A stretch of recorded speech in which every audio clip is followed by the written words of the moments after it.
Estamos agradecidos con el Señor que en esta fecha especial para nuestro país de libertad tenemos la oportunidad de meditar en su palabra.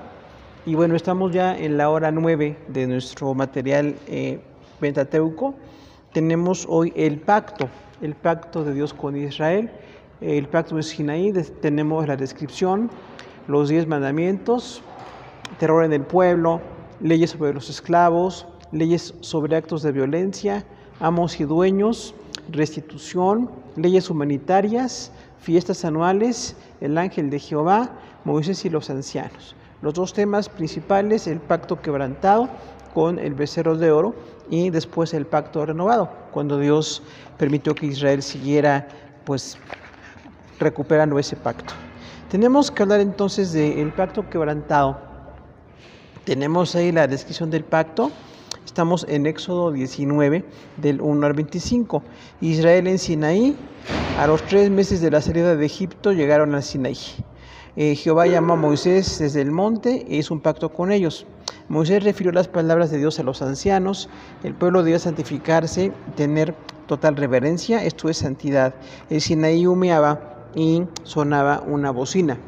Todo esto, hermanos, es entonces cuando Dios hizo su pacto con Israel, salidos de Egipto, ahí en el monte Sinaí. Es interesante que no fue en Canaán, no fue en la tierra prometida, sino que fue exactamente en Arabia, en la parte de Arabia donde está el monte Sinaí, que todavía es turístico, ¿no? Todavía dicen que el monte Horeb está ubicado como un lugar turístico en aquel lugar, pero en este espacio donde había una ley tan demandante, no fue algo agradable, no fue algo así de gozo, de paz, sino que era muy demandante. Recordamos que la ley era un ayo, nos llevaba a Cristo, o sea, no liberaba, pero sí señalaba el pecado. Entonces, con ese señalamiento del pecado, tenemos que Dios, en cuanto Israel salió, a 2-3 meses hizo pacto con ellos. Y dice que en el monte Sinaí temblaba, que había una bocina que sonaba, una bocina que milagrosamente sonaba, indicando como llamar la atención, así con mucha fuerza, y el pueblo de Israel tuvo miedo, porque dijeron, el Sinaí tiene humo, está como con relámpagos, oye un ruido muy impactante. Entonces Dios dijo que se acercara solamente Moisés. Esta era una parte también del antiguo pacto, no todos se acercaban. Era Moisés el que se iba a acercar. Incluso el pueblo tenía tanto miedo que le dijeron a Moisés: ve tú, porque nosotros no queremos ir, no sea que Dios nos quiera quitar la vida. Y entonces había como un temor en ellos. Por eso el tema es el terror en el pueblo. Ellos tenían miedo por ese pacto que se estaba haciendo. Ahora dice que tenían que santificarse. Eso es muy importante, hermanos, porque no hablamos de una relación cotidiana como cualquier día de la semana, sino Dios les dijo: santifíquense, o sea, lávense físicamente, que simboliza como lavarse espiritualmente. Decía Dios, tienen que estar santificados para tener este pacto con Dios. Entonces Dios es demandante con su pacto, no era fácil de llevar, pero sí fue muy impactante para Israel. Estaban ahí estos 2 millones de judíos con el miedo de lo que estaba pasando con ese pacto. Entonces el antiguo pacto sí señala la santidad, tenía un impacto en Israel y no era un evento así como fácil de manejar. Tenían ellos que aprender a vivir la santidad. Luego tenemos específicamente los 10 mandamientos, y aquí los tenemos numerados, ¿no? Esto está Éxodo 20, del 1 al 17. El mandamiento 1, no tendrás dioses ajenos delante de mí. El mandamiento 2, no te harás imagen ni ninguna semejanza de lo que está arriba en el cielo, ni abajo en la tierra, ni en las aguas debajo de la tierra. No te inclinarás a ellas ni las honrarás. Tercer mandamiento, no tomarás el nombre de Jehová tu Dios en vano. Cuarto mandamiento, acuérdate de dar reposo para santificarlo. Quinto mandamiento, honra a tu padre y a tu madre. Sexto mandamiento, no matarás. Séptimo, no cometerás adulterio. Octavo, no hurtarás. Noveno, no hablarás contra tu prójimo falso testimonio. Décimo mandamiento, no codiciarás la casa, ni la mujer, ni el siervo, ni la criada, ni el buey, ni el asno, ni cosa alguna de tu prójimo. Entonces los 10 mandamientos, que son muy conocidos porque son así como muy enfáticos en algunas cosas, para nosotros tenemos entonces una relevancia de la relación que tenemos con Dios. Israel venía de Egipto. Imagínense todos los dioses que había en Egipto. Si el faraón era un dios para ellos, y tenían dioses de animales, dioses de la naturaleza, dioses de todo. Entonces Dios dice que la idolatría es muy grave. Recuerda que la palabra eidolon quiere decir vacío. Entonces estaban vacíos, eran imágenes, pero estaban vacías. Y entonces dice Dios a Israel, ustedes no van a ser como los de Egipto, que tienen tantos dioses, ustedes no tengan dioses ajenos delante de mí. Aquí habla de una relación de pertenencia. O sea, nosotros le pertenecemos a Dios y Dios nos pertenece a nosotros, como Salvador, como Señor, porque no tenemos dioses ajenos, ¿no? Hay mucha gente a la que le gustan los dioses nuevos. La novedad de las divinidades, ¿no? Tanto en religión como en modas y en otras cosas, hay gente que diviniza las cosas, ¿no? Parece que le dan la gloria de Dios y se la dan a los hombres. Pueden ser personas, artistas, pueden ser objetos, relaciones, situaciones económicas. La gente tiene muchos ídolos.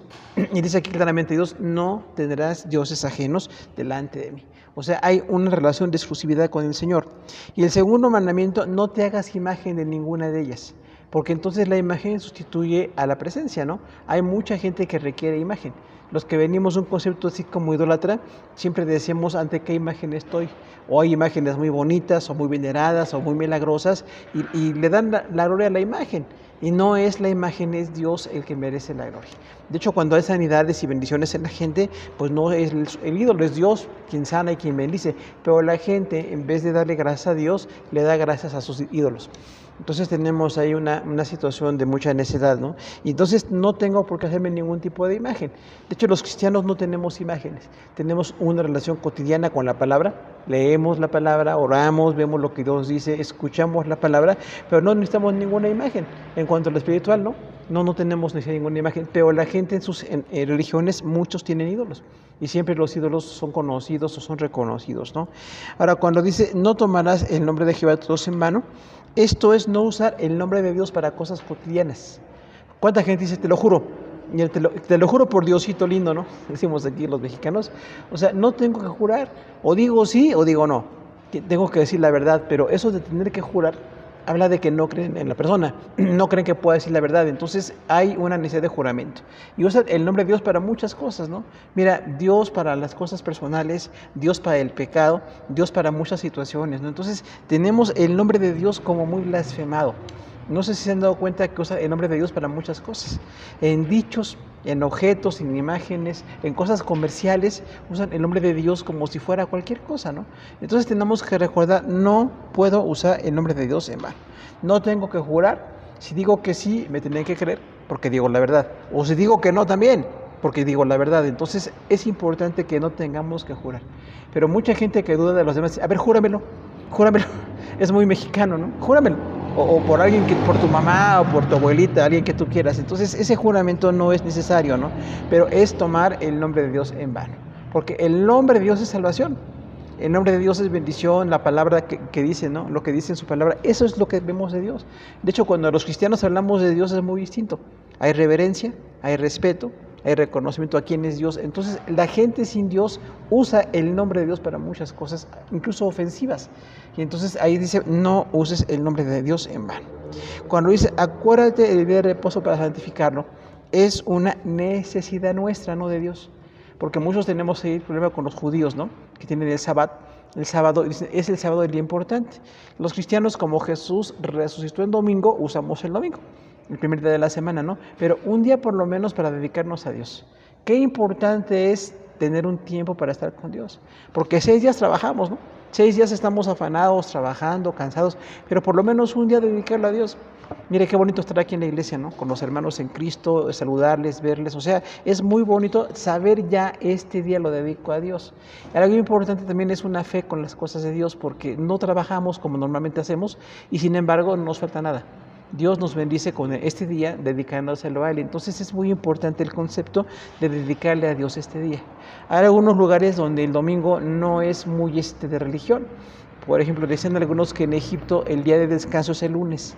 Para ellos las iglesias cristianas se reúnen lunes, porque los domingos tienen comercio y cosas así. Entonces pasa eso que no tiene que ser exactamente el domingo. Nosotros tenemos en una gran ciudad la bendición de que sí es un día más o menos de descanso y podemos usarlo, ¿no? Pero el día que la gente tenga por lo menos una vez a la semana dedicarse a Dios. Incluso qué tal cuando descansamos, ¿no? Porque estamos tan cansados que necesitamos un espacio para no pensar, para no hacer cosas de afán y tenemos un relajamiento personal. Entonces es muy bueno que el día de descanso es, como dijo Jesús, por causa del hombre, y no el hombre por causa del día de reposo. O sea, es que tiene que ser Sabbat, es que tiene que ser esto. La gente como que le da tanta importancia al día. Nosotros lo que hacemos es darle importancia a la reunión. Qué bueno que nos podamos reunir, ¿no? Y entonces en cualquier lugar del mundo donde se reúnan un día de la semana, el día que sea, qué bueno que se puedan reunir, ¿no? ¿Qué tal el quinto mandamiento? Fíjense que muchos mandamientos, el 1 y 2, que dice, no tengas el nombre de Dios en vano, no te hagas imagen, no tomes el nombre de Dios para cosas que no. El cuarto mandamiento dice ahí, acuérdate, es positivo, del día de reposo. Y el quinto mandamiento también dice, honra a tu padre y a tu madre. O sea, hay dos cosas muy positivas. El día de reposo que lo dedicamos, pero también qué importante honrar a nuestros padres.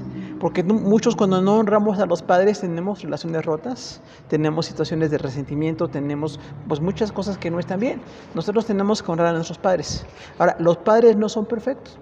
No dice aquí, porque tus padres son perfectos, hónralos. Dice, honra a tu padre y a tu madre. Finalmente, el respeto, la reverencia que tenemos con ellos es muy importante. Aunque no conozcan de Dios, o aunque no hayan sido excelentes según nosotros, aún así hay que honrarlos. Porque honrándolos damos bendición a nuestros hijos. Nuestros hijos también ven que nosotros respetamos a nuestros papás y los hijos aprenden respeto hacia nosotros. Pero si nosotros no respetamos a nuestros padres, imagínense que le estamos enseñando a los hijos, ¿no? Porque hay falta de respeto, hay falta de amor, hay muchas ofensas entre la gente, ¿no? Entonces, tenemos que dar un lugar para que los padres tengamos con ellos una buena relación. Incluso cuando hubo relaciones rotas o relaciones no adecuadas, tenemos que orar a Dios para que eso se restaure. Porque Dios bendice nuestra vida, ¿no? Siendo buenos hijos. ¿Qué estoy haciendo? Estoy honrando a mi padre y a mi madre. Es un mandamiento muy positivo ahí, ¿no? ¿Qué tal el sexto mandamiento? Viene mucho ya los negativos, no matarás. O sea, no por cosas personales quitarle la vida a cualquier persona. Porque muchos estamos tan enojados que queremos golpear a alguien. Lo golpeamos, lo aventamos, hacemos algo contra él porque estamos enojados. La única forma de matar a alguien y que no sea pecado es en la guerra. Recuerda que Israel decía, cuando estés en guerra puedes matar a las personas, porque estás en guerra con ellos. Incluso hoy que hay guerras y sigue habiendo guerras, nos pesan las guerras. Y decimos, qué malo que haya esto, pero hay soldados, hay militares. Pero cotidianamente yo no puedo matar a una persona, porque me enojé con ella, porque me hizo algo. No, yo tengo que guardar mi carácter y tengo que perdonar, tengo que tener mansedumbre, ¿no? Pero entonces no puedo asesinar a una persona.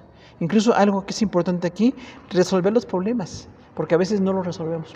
Quedamos enojados, molestos, la gente es violenta, hay mucha gente abusiva, mentirosa o lo que nos hayan hecho. Y sin embargo, nosotros tenemos que perdonarlos, no hacerle ningún mal. De hecho, dice el Nuevo Testamento, si tú le haces algo bueno al que te hizo algo malo, estás acumulando ascuas de fuego sobre él, ¿se acuerdan? O sea, dejas que Dios lo juzgue, porque Dios va a juzgarle. No deja de juzgar Dios, le vaya bien o le vaya mal, Dios le va a juzgar. Pero yo no tengo que tomar venganza. Hoy cuánta violencia hay, ¿no? Todos los días vemos gente que se golpean, que se asesina por cualquier cosa. Entonces, no tenemos que entrar a ese tipo de situaciones. El séptimo mandamiento, no cometerás adulterio. Es importante porque habla del pecado sexual. Muy negativamente, ¿no? No puede haber adulterio de ninguna manera, porque la gente justifica. Dice que está sola, que tiene una edad, que tiene libertad o que es adulto y que por eso tiene libertades sexuales. Decimos, la relación sexual es entre un hombre y una mujer mientras dure nuestro matrimonio, que es una bendición del matrimonio, ¿no? Y cuando acaba el matrimonio, bueno, la persona viuda se puede volver a casar, por supuesto que sí, si quiere, y si encuentra un buen cristiano o una buena cristiana, ¿no? Pero no hay como esa licencia del adulterio, porque lo venden mucho, ¿no? El adulterio vende mucho. Vea cuántas películas venden con personas así muy atractivas y escenas sexuales por todos lados, y es lo que vende. Entonces tenemos que aprender incluso nosotros a ser selectivos con eso. Aunque esté algo muy atractiva la película o la obra de teatro o lo que sea, si tiene este tipo de cosas tengo que evitarla, porque yo no puedo apoyar el adulterio. Pero todos los días no lo venden, todos los días, ¿no? De hecho, usted ve las cosas que se venden, siempre las ofrecen personas muy atractivas, ¿no? Mujeres muy bonitas, hombres muy atractivos y te venden cosas. ¿Por qué no una persona normal? ¿Verdad? Tiene que ser tan bonito ella o él tan guapo para vender cosas, porque es comercial. Entonces tenemos que aprender eso. Yo no puedo favorecer nada de adulterio ni ningún tipo de cosas de este tipo de pecado sexual. El octavo mandamiento, no hurtarás. O sea, no robar es muy importante, porque mucha gente se justifica. En un país pobre como el nuestro, la gente dice, es que robé porque tenía hambre, robé porque no tenía que comer. Pues no, tengo que ver cómo le hago para trabajar, tengo a mis hijos con necesidad, no tengo para comer, trabajo el doble, a ver qué hago, o vendo algo, ¿no? Pero muchísima gente ve el robo como un medio. Dicen, bueno, es una manera en que yo, pues más o menos me puedo nivelar, porque me llegó alguien no se dio cuenta y le robé. Cuidado con eso. No podemos tomar nada que le pertenezca a los demás, porque le estamos quitando el producto de su trabajo. La gente trabaja semanas o meses para una cosa y alguien viene y se lo roba. No la vemos ahorita como hay robos, ¿no? Donde quiera roban. Y decimos, ¿cómo es posible que hayan robado? Tantos años que le costó, incluso cosas que ni han pagado todavía y siguen pagando. Y ya se las robaron. Entonces el robo nunca va a estar justificado. El 9º mandamiento, no hablarás contra tu prójimo falso testimonio. ¿Cuánta gente le encanta hablar mal de los demás? Cosas que no están comprobadas, que no sabemos, que no podemos ver, y lo dicen con una gran facilidad, ¿no? Dicen, yo estoy seguro, esta persona lo hizo por esto, a este le pasó aquello, este hizo así, este hizo así. Muchas mentiras, ¿no? No puedo hablar un falso testimonio. De hecho, si sé algo malo de alguien, mejor no lo digo. Mejor oro por él o por ella, en vez de andar hablando. Pero a la gente le encanta, ¿no? Como que en automático hablamos mal de los demás. Se nos hace muy fácil hablar de alguien. Es que esta persona ha de ser por esto. A mí se me hace que lo consiguió mal. A mí se me hace que... Pues no sé. De hecho, el único que sabe todo es Dios, ¿no? Yo no sé. ¿Cómo consiguió? ¿Cómo no consiguió? Mejor no me meto en eso y no doy un falso testimonio. Luego, cuando dice no codiciar, es como ambicionar la casa, la esposa, el siervo, la criada, el buey, el asno, ni cosas alguna de tu prójimo. O sea, todo lo que tiene la gente que me rodea, no lo puedo codiciar. Porque si lo codicio, intento robarlo o intento quitárselo de alguna manera y está mal. Yo tengo que tener mis propias cosas. De hecho, Dios nos ha bendecido a cada uno. No es cierto que yo necesito más que otro o que otro tiene más que yo. A lo mejor sí, Dios sabe, pero no me toca a mí andar ahí como con esa envidia. Porque es como una envidia, ¿no? Nace con envidia, luego nace con codicia y con deseos que están mal. Y tomar personas o cosas de otro nunca está correcto. Luego tenemos ahí entonces el punto 3, el terror del pueblo. Con este mandamiento, Éxodo 20, 18-20, dice, el pueblo observaba el estruendo de los relámpagos y el sonido de la bocina y el monte que quemaba, y temblaron. O sea, esto es miedo. El pueblo estuvo a lo lejos y Moisés se acercó a la oscuridad en la cual estaba Dios. Dios ordenó que no hicieran dioses de oro ni plata. Entonces había terror porque eran mandamientos fuertes, una bocina, el monte humeando, así como con un fuego, ¿no? El monte Oreb, estaban ante un escenario como de miedo, porque la ley de Dios es de miedo, o sea, sí es muy estricta. La ley de Dios no son 10 mandamientos, son 613 mandamientos, que hay desde Génesis hasta Deuteronomio. Estos 10 son como el resumen más importante, pero hay muchos otros mandamientos. Y dice incluso en el Nuevo Testamento Pablo, ¿no? Si tú quieres hacerte como judío, tienes un error. La carta a los Gálatas, ¿no? Porque dice, no puedes obedecer un mandamiento y otros no. Porque son tantos que no puedes con todos. Nadie puede cumplir todos los mandamientos. Entonces mejor creemos en la gracia. Creemos en el perdón de Dios. Dios nos perdona, Dios nos transforma, Dios nos cambia para que podamos ser creyentes como Él quiere. Pero la gente que se aferra a esos mandamientos está mal. Porque quiere decir que es muy a la antigua, ¿no? De hecho, nos duelen los cristianos que se han hecho judíos. Porque dicen, ya estaba en Cristo y ahora estoy como muy judío. Los mandamientos y la ley de acá y la circuncisión de los niños. Y les parece muy bonita la religión, pero le están quitando la gracia a Jesús. Porque Jesús no es esa religiosidad. Jesús es gracia. Él perdona, Él bendice, Él ama. Y nosotros somos receptores de ese amor. Pero a mucha gente le gusta el ritual. Le gusta ese tipo de ceremonias, ¿no? Entonces dice ahí, no se hagan esclavos de esto porque no van a poder cumplirlos. De hecho, Pablo lo dice en sus cartas, ¿no? No pueden cumplir todos los mandamientos. Mejor aférrense a la gracia, reconozcan la gracia y no porque estén ahí con los mandamientos judíos, imagínense, ¿no? Estaríamos ahí como muy confundidos. Sin embargo, sí hay grupos de eclesiásticos que parecen más judíos que cristianos. La ley y el menorá y todas las cosas que tienen ahí y la forma en que saludan, ¿no? No, nosotros no podemos ser así. Ahora, luego viene el punto 4, que son leyes sobre los esclavos. Había esclavos. El Antiguo y Nuevo Testamento no se evitó la esclavitud. Dios no dijo, ya no tengan esclavos, porque a nosotros nos parece muy necesario, ¿no? ¿Por qué Dios permite que haya esclavos? Dios es soberano. Y en los esclavos también puede haber una bendición. Vamos a ver esa bendición de la provisión. Éxodo 21, del 1 al 11. Los esclavos los serían por 6 años. Esto es, con límites. Dice también, los esclavos pueden permanecer con sus amos. La esclavitud era una manera de sobrevivencia. Cuando la gente perdía todo, ya no tenía nada para sus hijos o una cosa así, podían venderse como esclavo. Pero dice ahí, lo vas a tener hasta el Sabbat. El Sabbat es el 7º año. ¿Saben cuándo cumplió con esto los judíos? Nunca. Nunca dijeron, es Sabbat, tenemos que liberar esclavos, o incluso el jubileo, ¿no? ¿Se acuerdan que eran 7 Sabbat más un año? En el año 50 el jubileo decía, perdonen deudas y liberen esclavos. Nunca lo hicieron. De hecho, cuando viene ahí algo de Israel que estuvo en Babilonia, dice, porque no cumpliste con los jubileos de Jehová. Vas a estar castigado 1 año por cada jubileo que no cumpliste. O sea, más o menos unos 400 años que no cumplieron. Ellos estaban contentos con sus esclavos y todo eso, ¿no? Ahora, ¿por qué por 6 años? Era una esclavitud temporal. Entonces la persona se puede recuperar. Ya no le pagaban, pero le daban de comer. Imagínense que nos den de comer a nuestros hijos, ¿no? Es una bendición. Tenían que trabajar sin pago. Pero al 6º año podían ser liberados. Y dice ahí entonces que en el Sabbat va a ser liberado, entonces había un límite. Pero también decía, si el esclavo se quiere quedar con su amo, se puede quedar. ¿Se acuerdan que le hacían un hoyo aquí, en el óvulo? Con lesna decía, para que le pertenezca a ese amo permanentemente. Era voluntario. A lo mejor ese esclavo era bien tratado o tenía la bendición de tener un buen amo, que bueno, pero no era obligatorio. Sin embargo, como nunca se cumplió esa ley, hubo muchos esclavos por mucho tiempo. Y algunos incluso pues llegaron a la vejez o cosas así. Entonces, qué importante es estar atentos a la ley de Dios. La esclavitud de 6 años era temporal, era para liberar, y al 6º año decía incluso la ley, y cuando el esclavo se vaya, no lo dejes ir sin nada. Dale algo porque te sirvió a ti. O sea, tú sé generoso con él, dale algo de alimentos, dale ropa, dale algo con que pueda sobrevivir para que siga adelante.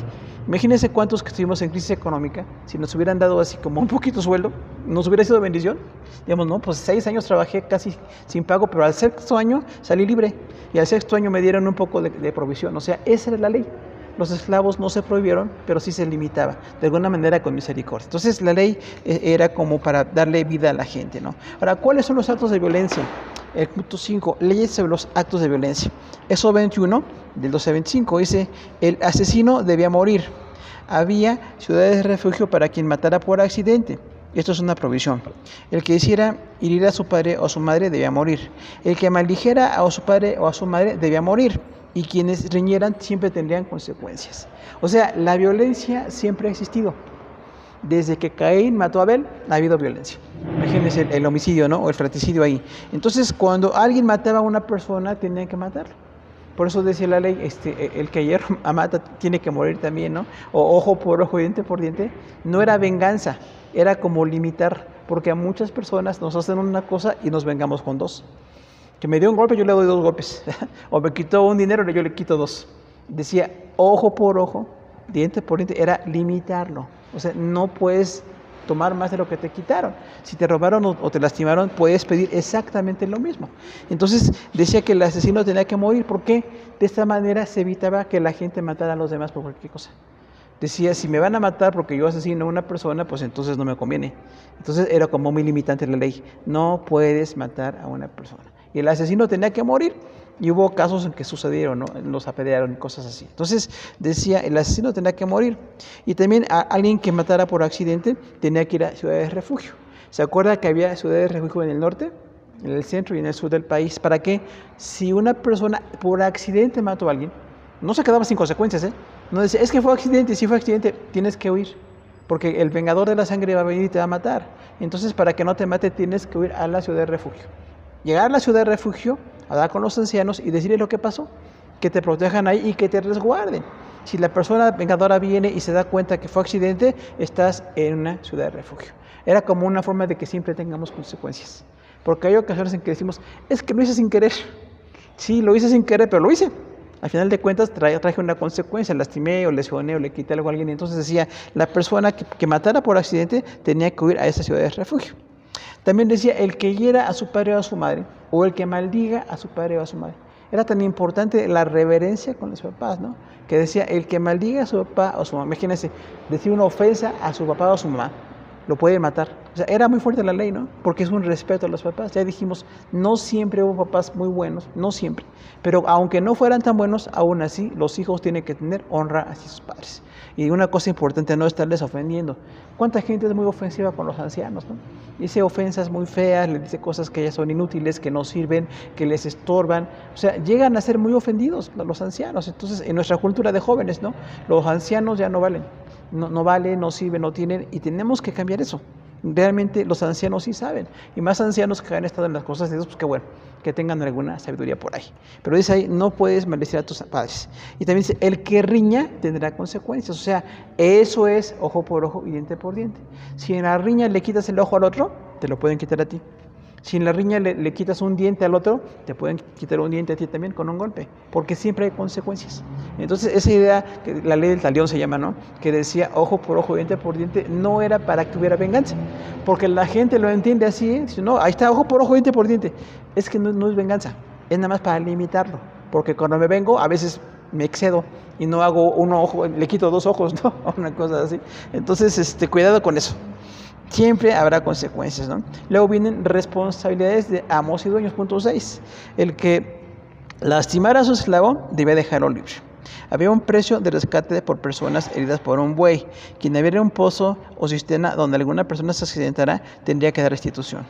Entonces, esto es responsabilidades de amos y dueños de esclavos. El que lastime a su esclavo lo tiene que dejar libre, porque lo hirió, se pasó de disciplina, ¿no? Se excedió.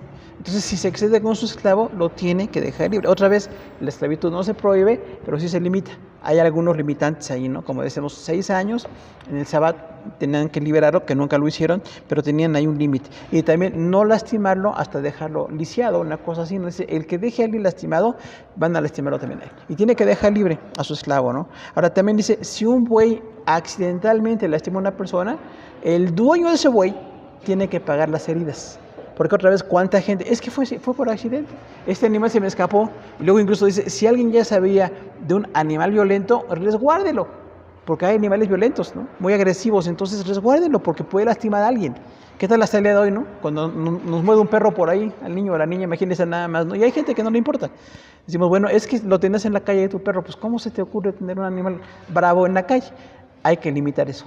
Puede ser muy bravo en tu casa, ahí dentro de donde tú estás por lo menos, pero no lo dejes en la calle, porque puede lastimar a alguien. Y si lastima, tienes que pagar las heridas. Eso es la ley de amos y dueños, que también se llama un poco de restitución. O sea, no puedo que por accidente de mi animal o algo que se le cayó a una persona, la lastimé. Tengamos cuidado con lo que hacemos, pero siempre tenemos consecuencias.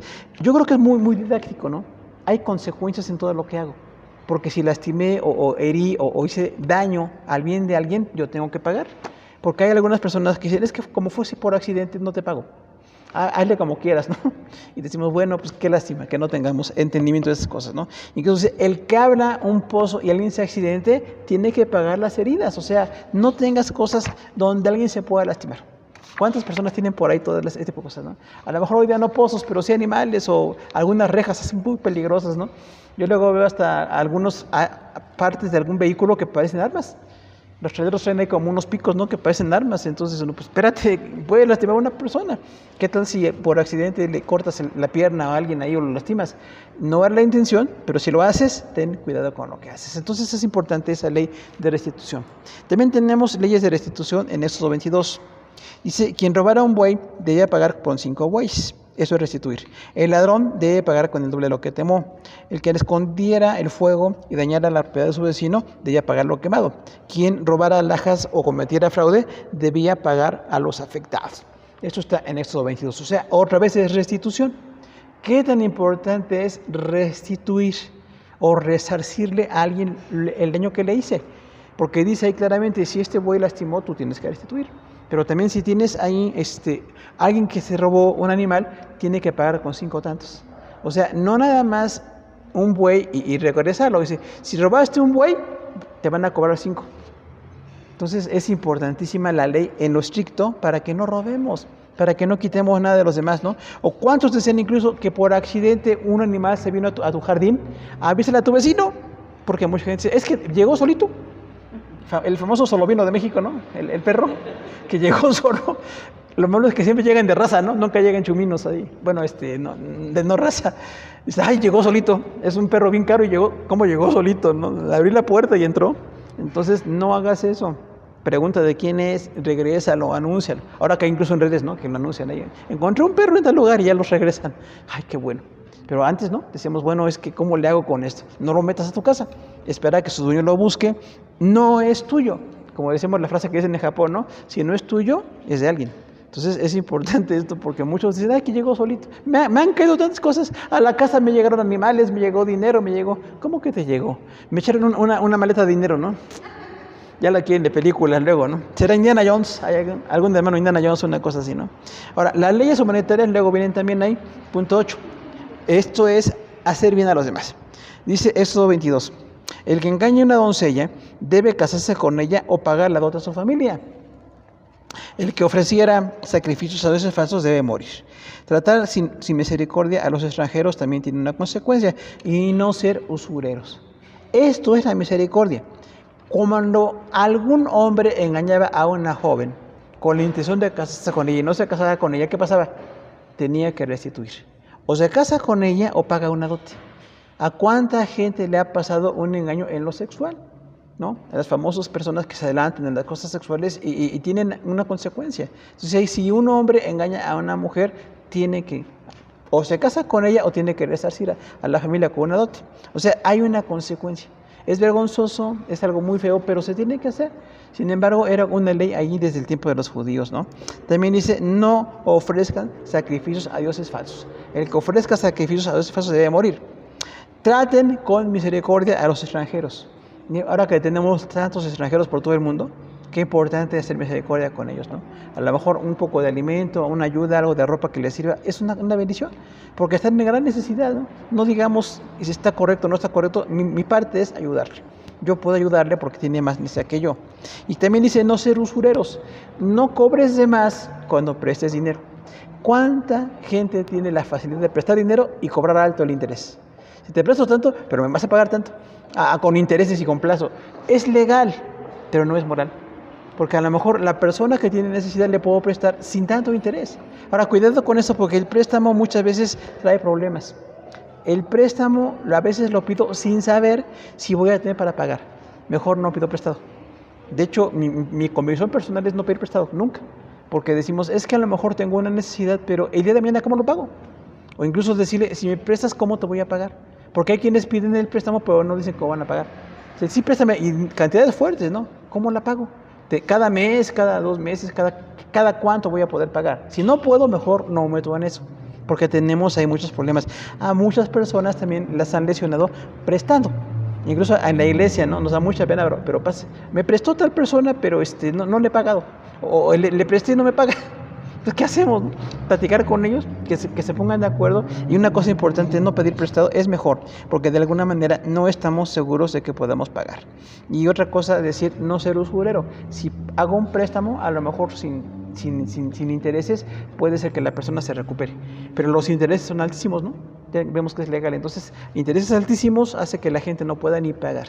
Y lo que era una pequeñita deuda, sí es una deuda totota. Entonces, hay que tener cuidado con eso de los préstamos. No es fácil andar pidiendo prestado y mucho menos cobrar intereses altos. Las 3 fiestas anuales, Éxodo 23, es la fiesta de los panes sin levadura, la fiesta de la siega y la fiesta de primicias. Esas son las 3 fiestas anuales. Materia de examen, las 3 fiestas anuales, la de panes sin levadura. O sea, una semana panes sin levadura, que la levadura significaba pecado. O sea, era como alejarse del pecado permanentemente, ¿no? Y el pan sabe duro y todo eso, pero bueno, hay que tener el pan sin levadura. La fiesta de la siega es la fiesta de las primicias. Cuando se empezaba a hacer la cosecha, la gente cortaba y daba las primicias a Dios. De ahí viene lo que son las primicias, ¿no?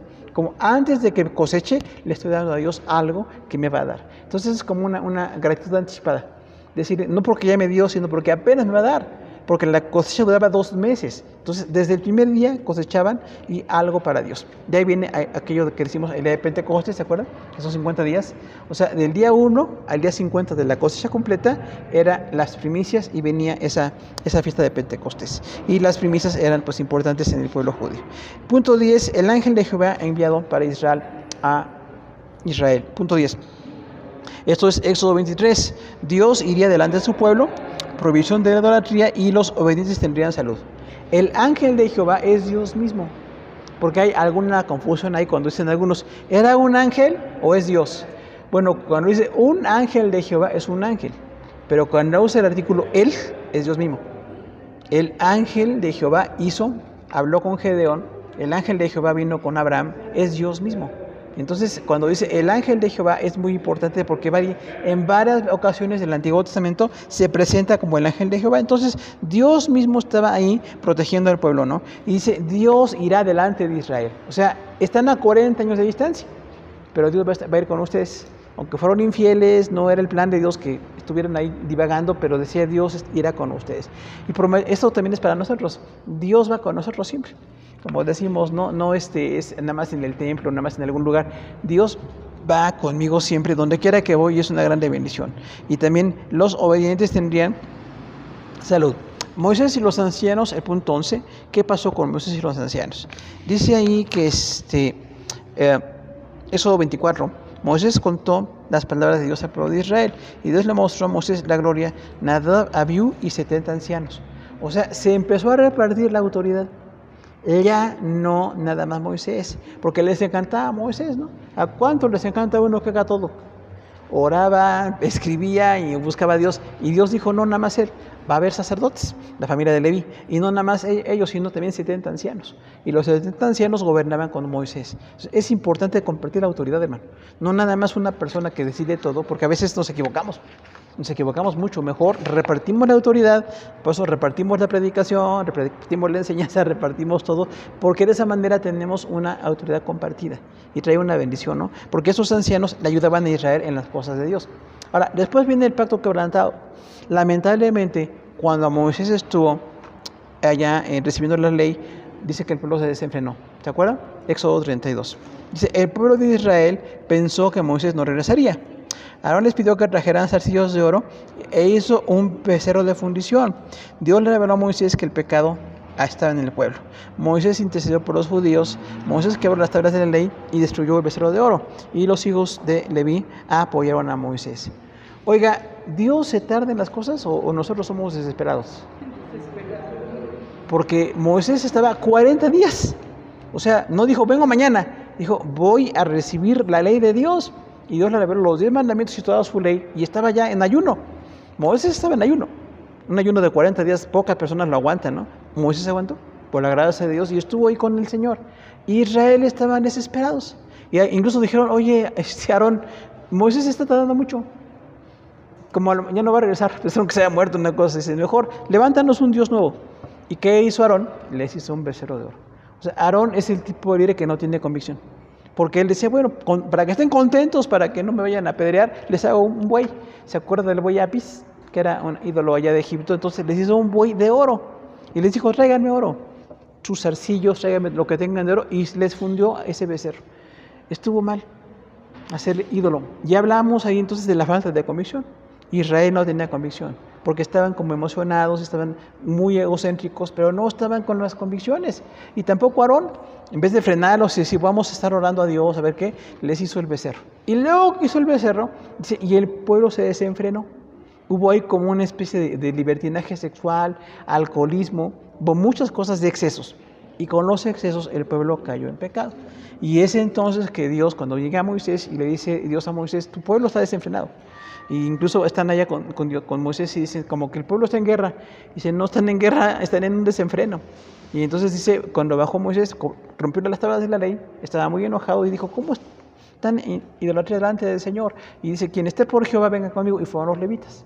Por eso que los levitas estaban con Aarón. No, con Moisés no es que fueran una tribu, porque se acuerda que iban a ser los primogénitos.